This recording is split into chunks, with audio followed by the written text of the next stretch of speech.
model here in Baltimore was receivers are not really valued, and that changed yesterday. Do you know what Zay Flowers just got? A whole bank, $140 million. Zay Flowers. Woo! Congratulations. For years, there have been certain things that you could just say about the Baltimore Ravens. The Baltimore Ravens select Rashod, Marquise Brown, Rashod, Bateman. Even when they finally drafted and developed a Pro Bowl receiver, would they actually pay him? Well, the Ravens just gave Zay Flowers $140 million, the biggest contract the Ravens have ever given to one of their own wide receivers. And with a brand new coaching staff and emerging star offensive coordinator, we shouldn't be questioning whether the Ravens can develop wide receivers anymore. And for essentially Lamar Jackson's entire career, Baltimore has built its offense around him operating from the shotgun. He's about to spend a lot more time under center, a lot more time using play action. This offense is opening up an entire different part of his game. And on defense, some of this isn't new at all. This is the Ravens getting back to what they're supposed to be. Physical, aggressive, capable of wrecking an offense before the quarterback even gets comfortable. It's only training camp, it's only August, everybody's feeling good right now. But after watching this first week of Ravens camp, one thing's becoming pretty clear. These are not the Ravens that we're used to.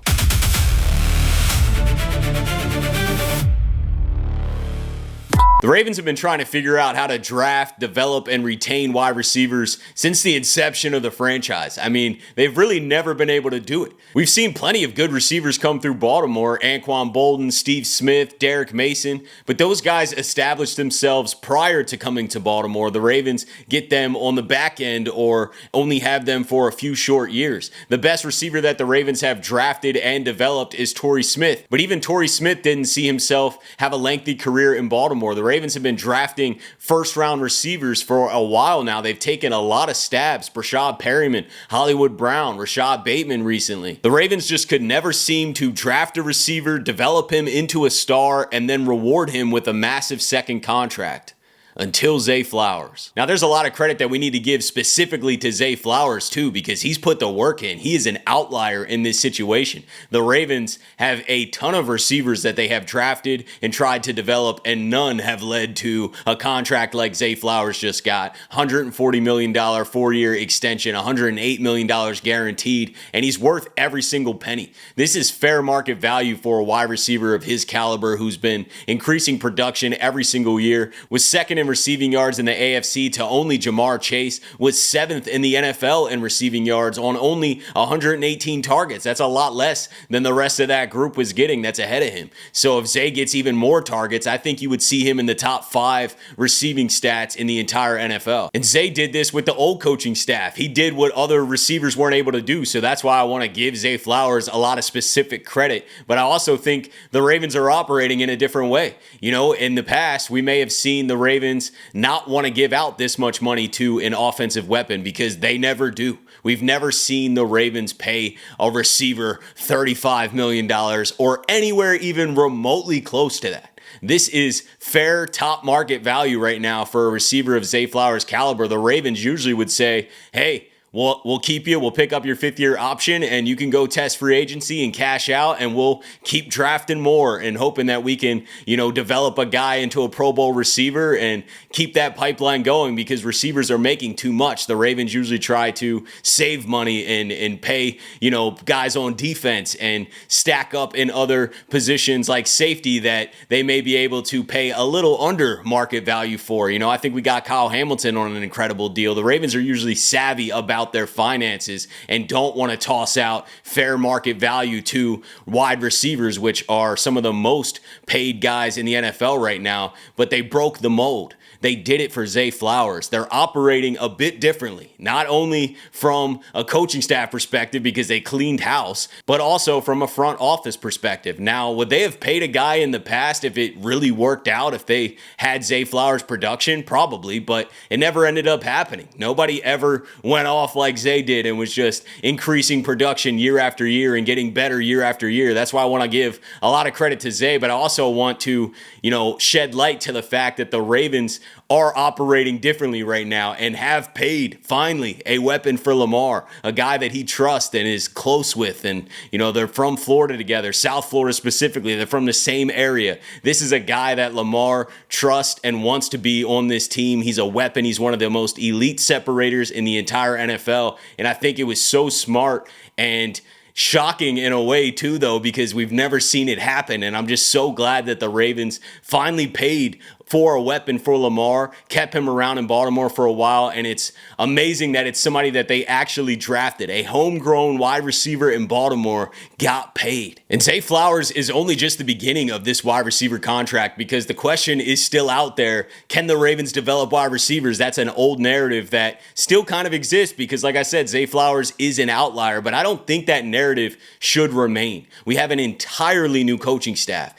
Every receiver is being coached by a different guy. The entire offense is being called by a different guy. The head coach is a different guy. And from everything we've seen this offseason, I don't know if developing wide receivers is going to be a problem like it was in the past. Rashod Bateman is so excited to play in this Declan Doyle offense. This is a guy who has a ton of talent, is also an elite separator, can run every route on the route tree, and can be used in a variety of ways that we weren't always using him in. And he's been talking about Declan Doyle's offense. He spoke yesterday to the media about Declan Doyle's offense, and he said that he's super excited because he's being moved all around the field, and that hasn't happened in the past, which is a little call out to the previous regime. And with the new vibes around here, definitely excited, new energy, new offense, doing things that I've never done before. So, I'm blessed and excited to see what we got in store. I'm moving around, all over the place. I feel like in the past, I've been a kind of a one-dimensional, receiver. I feel like he's seen my talent. He sees everybody's talent.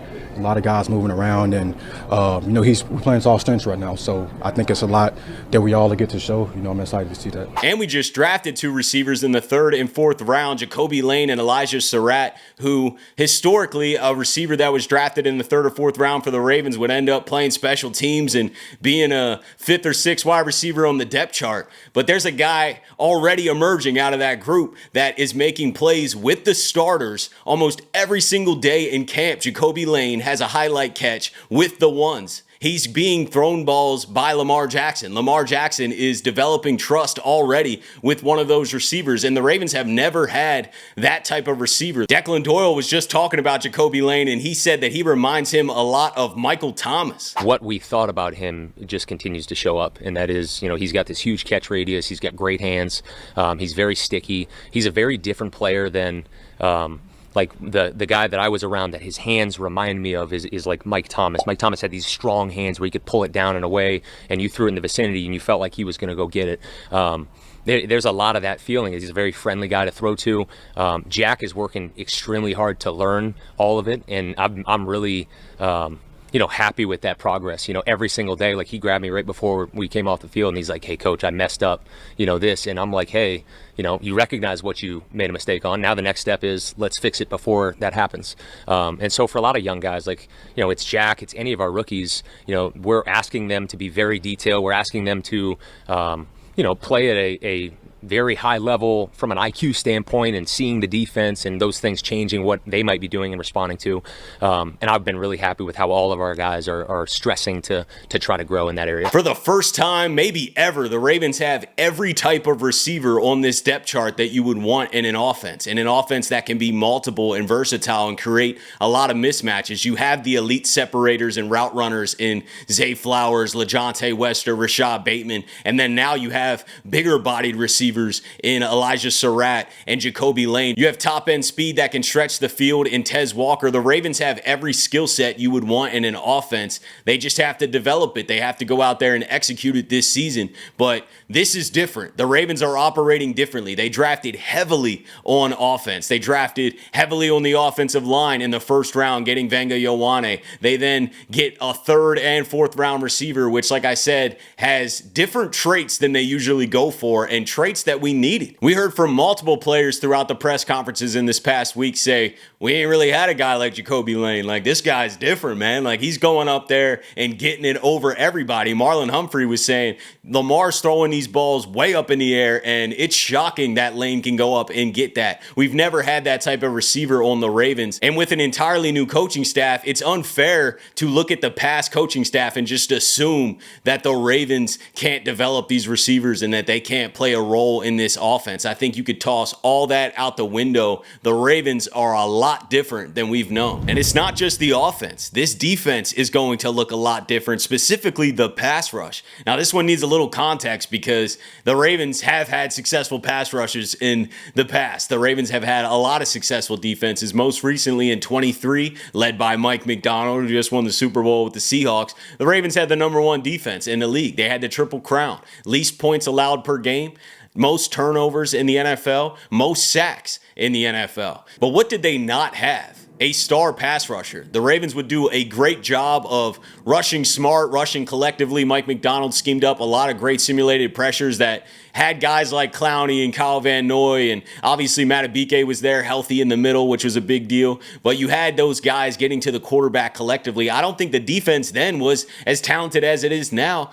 And the Ravens did not have a pass rusher that requires a double team consistently, which they added this offseason in Trey Hendrickson. And you're getting Nnamdi Madubuike back into the middle of that defense along with Travis Jones. And now you add Trey Hendrickson, who had back-to-back 17 sack seasons, who has been an elite pass rusher in the NFL for a long time and is a proven track record of getting to the quarterback. That's a guy that is going to require attention. The Ravens have not went out and paid for a pass rusher of that caliber. They also have one of the most underrated edge defenders in Tavius Robinson that people are going to learn about. And they have young emerging talents in Mike Green and Zion Young, who they just drafted this year. This is finally a pass rush room that is talented enough on their own to get to the quarterback and cause problems without having a smart defensive scheme and intelligent simulated rushes, which I do think Jesse Minter is going to bring. It is going to look similar to how it looked in 23. We have that type of defensive mind